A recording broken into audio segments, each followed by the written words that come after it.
আপনার তৈরি করা কোনো ব্র্যান্ড নেম, লোগো কিংবা ডিজাইনকে যদি চুরি কিংবা কপির হাত থেকে বাঁচাতে চান, তাহলে এক্ষুনি ট্রেডমার্ক রেজিস্ট্রেশন করিয়ে রাখুন। যদি আপনার ব্র্যান্ড নেম, লোগো কিংবা ডিজাইনে ট্রেডমার্ক রেজিস্ট্রেশন করানো থাকে, তারপরে যদি কেউ সেই ব্র্যান্ড নেম, লোগো কিংবা ডিজাইনকে কেউ কপি করার চেষ্টা করে কিংবা কেউ যদি চুরি করার চেষ্টা করে, তাহলে সেই ক্ষেত্রে আপনি তার এগেনস্টে যথাযোগ্য আইনি পদক্ষেপ নিতে পারবেন এবং কম্পেনসেশনের জন্যও কিন্তু ক্লেম করতে পারবেন। ইয়াহু ইন্ডিয়ার ক্ষেত্রেও ঠিক সেরকম হয়েছিল।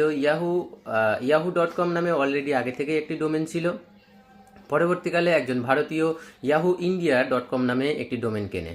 তারপরে ইয়াহু.com কোর্টে মামলা ফাইল করে যে তার এই নামের কারণে তার ইয়াহু.com তার অনেক ক্ষতি হচ্ছে, অনেক লস হচ্ছে। তো সেই ক্ষেত্রে কোর্ট থেকে সে অর্ডার পায় যে ইয়াহু.ইন্ডিয়া.com যে ডোমেনটা পরবর্তীকালে কেনা হয়েছিল সেটাকে বন্ধ করা হয়েছিল এবং তার